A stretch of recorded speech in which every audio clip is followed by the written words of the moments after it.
Ein schnelles Wiedersehen mit den Bayern gibt's am ersten Spieltag der neuen Champions League Saison. Ich als amtierender Champions League Siegertrainer möchte dieses Gen jetzt auch auf meine neue Mannschaft übertragen und ausgerechnet gegen die Bayern, ausgerechnet gegen den Gegner, die wir im Finale in der allerletzten Sekunde damals Ryan Kent, der Finaltorschütze, geschlagen haben. Ich bin sehr, sehr gespannt. Ihr wisst, ich möchte am Ende der Saison Buffon den Champions League Titel gönnen, dass er den Pokal in den Händen hält, und heute müssen wir den Anfang machen.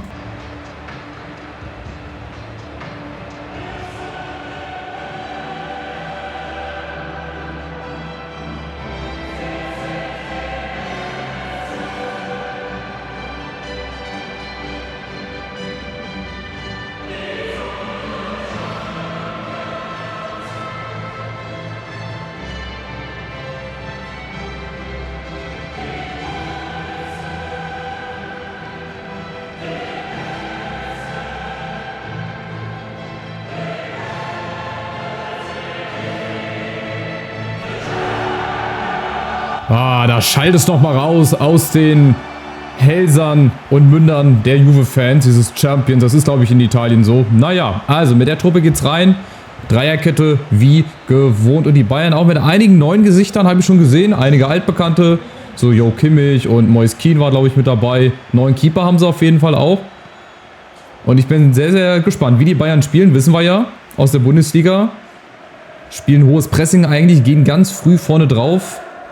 Aber die sind dadurch natürlich auch verwundbar. Aber bei uns, mit unserer Dreierkette, die noch nicht so stabil steht, muss man ganz klar sagen, da gibt es auf jeden Fall noch Luft nach oben. Schade.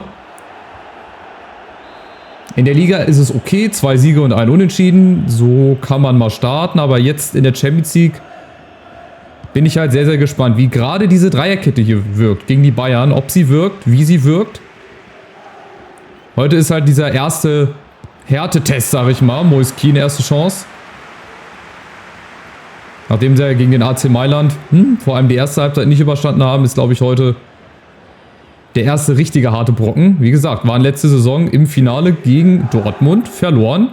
Mit bekannten Ausgang. Und wir können hier gleich mal in Führung gehen. Weston McKennie und Chiesa. Hätte ich vielleicht gleich rüberspielen müssen. Schade. Erste richtig gute Chance und dann steht die Fünferkette. Genau so stelle ich mir das vor. Dann davor die 3 Leute im Mittelfeld. Und hinten Bremer. Achtung. Ja, das sind die Bayern hier. Gehen vorne drauf.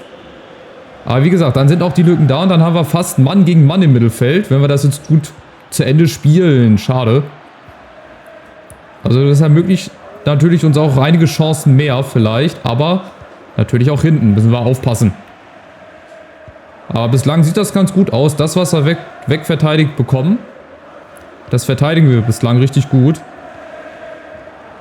Ja, ihr seht, die Bayern, die rücken immer wieder früh raus. Gerade mit Davies hier auf der Seite. Aber jetzt hat Kulusevski mal Platz. Starker Ball von Dika. Und jetzt Vlahovic in der Mitte, wenn er den direkt flankt. Schade.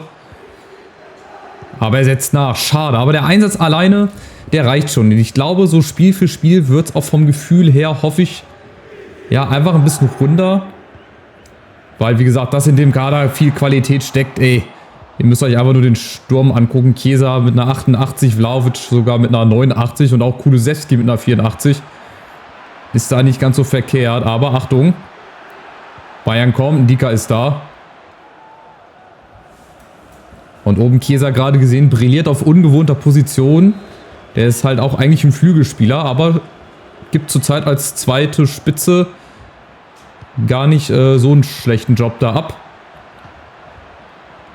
Aber Achtung, Bayern kommt, Alaba ist da. Der weiß ja, wie die Mentalität der Münchner ist. Achtung, nächste Chance, Gnabry im Strafraum und wieder ist Alaba dazwischen. Das hat er durchschaut und wir natürlich so riskant, wie ich immer spiele, hinten raus und dann nach vorne. Paul Pogba, schöner Ball in die Spitze und jetzt muss es ab nach vorne gehen. Kulusevski gegen Davis, das Laufduell wird er verlieren. Ja, vielleicht. Ja, gibt es da auch mal einen Freistoß, muss es sein. Ist ein schönes Duell auf Augenhöhe, gefällt mir. Wir können es also, ihr seht die Dreikette, die funktioniert jetzt in dem Spiel richtig gut. Ich glaube, so pauschal kann man das gar nicht, mit beiden Beinen voraus. So pauschal kann man das gar nicht sagen. Das kommt halt auch immer auf den Gegner an. So, hier würde ich jetzt zum Beispiel nicht drauf schießen. Da spielen wir den mal so kurz aus. Oh, richtig schlecht fast. Aber Chance lebt noch. Vlahovic in der Mitte. Ganz hinten ist McKennie. Ja, ist leider kein Kopfballspezialist. Aber wir schießen unsere Tore halt auf ein paar anderen Wegen. Vielleicht. Weston McKennie. Und jetzt, schade, Vlahovic wäre es unten gewesen. Und jetzt. Aufgepasst und Kulusewski richtig gut. Die Lücke hinten dicht gemacht. Oh, und dann wieder der Fehlpass. Das sind halt diese einfachen Fehler, die wir uns echt noch erlauben. Das darf halt nicht sein. Achtung. Bayern kommt. Alles scheint frei. Alle am Ball vorbei und dann die Chance in der Mitte durch Mané, glaube ich. Aber Castells. Auch kein schlechter Keeper, dafür haben wir ihn ja geholt. Auch unter anderem jetzt. Vorsicht, Bremer. Kulusewski, wir kriegen den Ball nicht weg. Paul Pogba und jetzt. Die Chance für Kostic, ja, der ist schnell, wissen wir. Mit einem Doppelpass. Oh, das muss gelb geben, mal mindestens. Für De Ligt, wenn nicht sogar rot. Attacke von hinten, das wird rot geben. Nein, das gibt nur gelb, oder hat er Glück? Da hat er wirklich Glück. Das war eine richtig gute Konterchance. Musste er natürlich unterbinden. Aber ich weiß nicht, da kannst du auch, weiß ich nicht, rot geben. Ball trifft er zwar auch, aber mein Gott, da war Kostic schon durchgelaufen, ey. Zum Doppelpass, alles richtig gemacht und dann wird er so gestoppt. Naja, aber weiter. Das zeigt, was hier für eine Intensität schon drin ist. Und das ist im allerersten Gruppenspiel. Wie soll das gegen Brügge, wie soll das gegen Basakci hier werden? Gegen die Bayern im Rückspiel, da bin ich sehr, sehr gespannt. Nächste Chance, Kamavinga läuft durch. Aber wir kriegen den noch nicht so richtig auf Vlahovic. Aber Chiesa, der läuft, der rennt. Der geht in viele Zweikämpfe rein, so muss das sein. Und wieder über die Außen. Kulusewski. Nach vorne geht noch nicht ganz so viel. Nach hinten hat er schon ein bisschen besser gearbeitet. Aber wir brauchen nur eine Chance. Die müssen wir dann auch nutzen. Und auch ein bisschen schneller vorne in die Spitze spielen. Das war zum Beispiel richtig gut jetzt. Vlahovic, Chiesa. Und da ist McKennie. Schließt doch einfach früher ab. Da braucht er aber wieder zu lange. Ey. Und das geht halt auf dem Niveau einfach nicht so. Komm, Kostic gegen Gnabry. Das ist eigentlich so ein Duell. Oh, Bremer grätscht daneben. Für Kostic und auch für Bremer. Richtig gute Grätsche. So, jetzt nochmal vielleicht. Wird die letzte Chance sein in Halbzeit 1. Das war richtig gut gespielt. Platz haben wir jetzt. Chiesa. Oh, und Vlahovic in den Rücken. Ja, so kannst du das natürlich auch nicht ausspielen. Zu schnell, zu hektisch vielleicht. Und dann geht es erstmal mit einem 0-0 in die Pause. Was eigentlich gar nicht so verkehrt ist. Also gegen Bayern. Klar, wäre schön so ein Auftaktsieg. Da hättest du schon mal ein bisschen breitere Brust. Dann kommt Brügge und Basakci hier. Die musst du schlagen. Das sind halt dann einfach 6 Punkte jeweils, die du holen musst. Aber ich lasse die Aufstellung erstmal so. Ich finde auch hier Paul Pogba und Kamavinga, das klappt immer besser. McKennie offensiv gar nicht so verkehrt. Und Schal und Larsson, das sind immer so 2 Joker, die du auch reinwerfen kannst. Die machen das richtig gut. Haben das nach den Einwechslungen gegen Florenz und gegen Sassuolo richtig gut gemacht. Und ich bleibe auch weiterhin bei der Dreierkette. Das fühlt sich wirklich gut an. Wir haben auch Chancen nach vorne. Das Einzige ist halt, dass wir vorne die Bälle nicht festgemacht kriegen. Vlahovic, das Ding gerade zuletzt in den Rücken gespielt. Und auch Chiesa da teilweise nochmal ein bisschen zu stümperhaft. Aber apropos Chiesa, der ist seine erste Chance, zweite Halbzeit. Das wäre mal ein Auftakt gewesen. Und jetzt muss er wieder nach hinten. Gnabry, ja, aber Kostic passt auf. Nimmt einen Dika mit.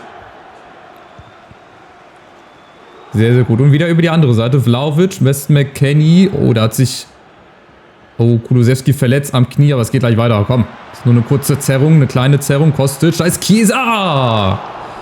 Wieder die große Chance. Spitzer Winkel mit dem Rücken zum Tor, aber hätte auch reingehen können. Im besten Fall.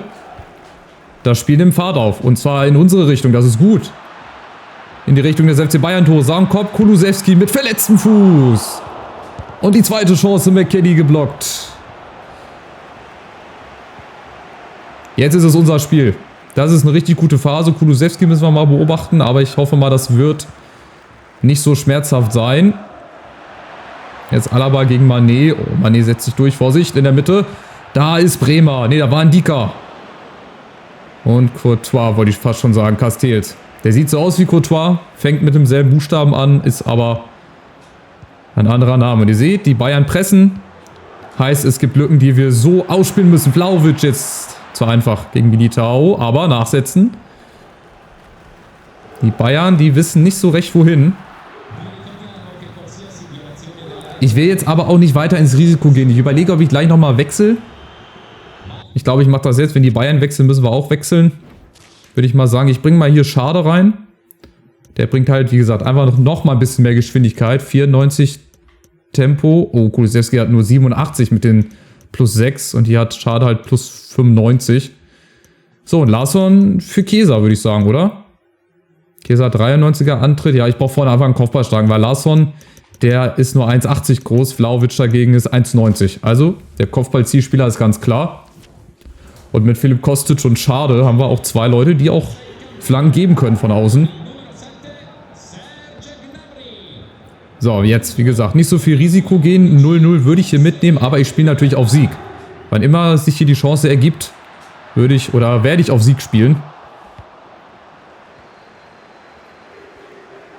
So, Larsson bleibt mal vorne. Das müssen jetzt hier die Mittelfeldakteure mal übernehmen. Coman gegen Kostic da auf der Außen. Das ist ein sehr, sehr interessantes Duell.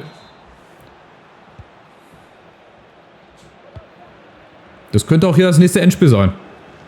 So, ne? Niemand will was riskieren. Es gibt Chancen. Wer geht hier mehr ins Risiko? Ich würde sagen, wir vielleicht. Mal gucken, Vlahovic lässt sich da fallen. Sehr schön, dadurch ergibt sich hier die Lücke. Oh, Bayern spielen auf Abseits. Ah, knapp.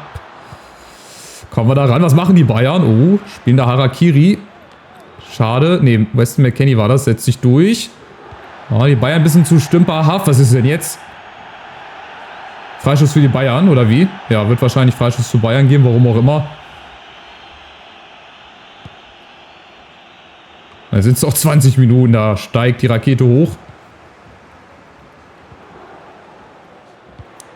Ja, so ein Spiel auf Messerschneide. Ihr seht, die Bayern, die sind immer kurz davor, dann den Ball zu gewinnen. Aber dann preschen wir einmal durch hier über Kostic, Larsson. Und jetzt muss sich Vlahovic mal fallen lassen. Wo ist er denn? Da ist er. Aber er kommt nicht ran. Der wird gut gedeckt. Den kriegen wir nicht so ins Spiel rein, wie ich das gerne möchte. Bremer, Achtung. Ja, kein Foul da an Coman. Kommt Bremer hinter. Und jetzt müssen wir aufpassen. Nichts Riskantes machen.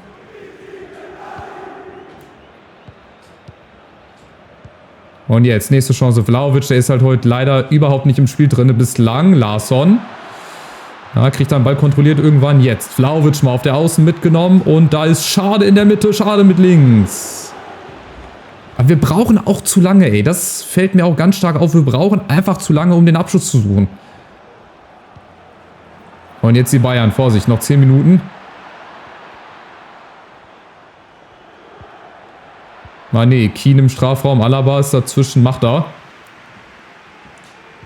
Und Schade, oh, das war zu stümperhaft. Ey, ich drück da aber voll durch. Da darf er doch nicht so lasch gespielt werden. Achtung, die Bayern mit der Chance über Keane. Und Castells. Ja, ich habe halt leider niemanden für die linke Seite. Musiala raus, dafür Sabitzer rein. Okay, auch ein starker Wechsel. Wohl dem, der solche Leute auf der Bank hat. Achtung, die Bayern kommen über Mané. Jetzt kann es ganz schnell gehen, aber es ist geblockt. So, und jetzt die Chance umzuschalten. Mit McKennie, wie schnell? Larsson und Vlahovic. Wird er geschickt? Der wird geschickt. Eckball des Gegners. Aber Vlahovic kriegt sie nicht so mit. Jetzt warten wir hinten. Da ist Kostic. Der kann auch schießen, aber Lafont im Tor. Das ist alles nicht zwingend genug. Schade. Und von daher würde ich jetzt so ein 0-0 unterschreiben. Aber es ist dann noch nicht Schluss. Wieder ein Foul an McKennie. Ey, die grätschen ja da rein. Das ist die wahre Pracht. Das ist ja ein wahres Grätschenfestival hier. Christensen kommt rein. Aber nicht so verkehrt. So, mal ein direkter Abschluss. Paul Pogba, der kann auch ein... Ja, Flatterball. Können wir mal probieren. Warum nicht? Der hat das auch drauf. Der hat auch einen guten Schuss. Mal gucken, wo er ankommt. Bin sehr, sehr gespannt. Pogba. Minute 89, ja. Bisschen nach rechts und dann ist er drin, ey. Wenn er auf die andere Seite flattert, dann steht es hier 1-0. Aber noch ist ja nicht Schluss. Noch haben wir vielleicht eine Chance. Oh, wenn die Bayern sich den Ball selber reinhauen. Achtung, Lafont, Vlahovic kommt da nochmal ran. Nee. Und das ist halt so ein Ding, das ist super ärgerlich. Wenn du weißt, du kommst vorher einfach schon nicht an den Ball ran. Aber Achtung, Bayern kommt jetzt nochmal über Davis. Das wird jetzt deren letzte Chance sein. Alaba, oh komm. Nicht in letzter Minute hier. Da ist Kimmich, letzte Chance. Harmloser Schuss. Und somit geht das mit einem 0-0 zu Ende. Gefühlt würde ich sagen, eine Niederlage. Besonders in der zweiten Halbzeit fand ich uns eigentlich besser. Zwingender nicht unbedingt. Ein paar Schüsse aufs Tor hatten wir, aber gut, im Endeffekt ist das auch okay. 0-0 nehme ich mit gegen die Bayern. Jetzt müssen wir halt gegen Brügge und gegen Basakci hier zweimal 6 Punkte holen. Und dann denke ich, sollten wir mindestens mal als Zweiter hier durch die Gruppe gehen. Ja, die Statistik spricht auch ein bisschen mehr für uns. AC Mailand gewinnt bei Chelsea 3-2 ganz knapp. Aber wie gesagt, ich hätte das 0-0 unterschrieben. Am Anfang war so sattelfest. In der Innenverteidigung sah ich uns halt noch nicht. Deswegen wusste ich jetzt nicht ganz genau, was auf uns zukommt. Larsson bedankt sich. Es liegt an dir, wie es weitergeht. Genau, was war hier nochmal? Das hatten wir ja abgelehnt, ne? Von West Ham. Ach genau, das war dieser Spielertausch. Bremer und Luis Alberto. Völliger Quatsch. Tja, und dann geht's weiter in der Liga munter. Es sieht wirklich gut aus. Guter Saisonstart. Bergamo ist jetzt als nächstes dran. Okay. Und dann haben wir nur einen Tag Pause. Wer hat das denn gelegt? Das verstehe ich ja mal gar nicht. Wir spielen jetzt, haben dann 2 Tage Pause, 3 Tage. Oha, haben wir hier viele englische Wochen oder was? Lass mal kurz gucken, hier Wochenterminplan. Scheint so, ne? Wir spielen jetzt Bergamo, dann Neapel. Guck mal, wir spielen sogar gegen 3 Mannschaften ohne richtiges Logo. Schade und traurig, das so zu sehen. Aber gut, Bergamo, dann Lazio, dann haben wir 3 Tage Pause, dann Neapel. Dann haben wir wieder nur 2 Tage. Oh, wir haben ja jetzt nur englische Wochen. Bis zur nächsten Länderspielpause. Und dann kommt Parma, Brügge, Rom, also AS Rom, Udinese Calcio. Sehr, sehr interessant. Sehr, sehr spannend. Die nächsten 3 Gegner, da kann man mal 9 Punkte holen. Da kann man auch nur 3 holen. Mal gucken, wie viel wir holen. Wenn euch das ganze Projekt gefällt, gerne. Würde ich mich über ein Like und ein Abo freuen. Wenn euch das gefallen hat, weiterhin und ihr dranbleiben wollt, dann macht das. Wir sehen uns im nächsten Part wieder zum nächsten Spiel in Bergamo. Macht's gut. Ciao, ciao.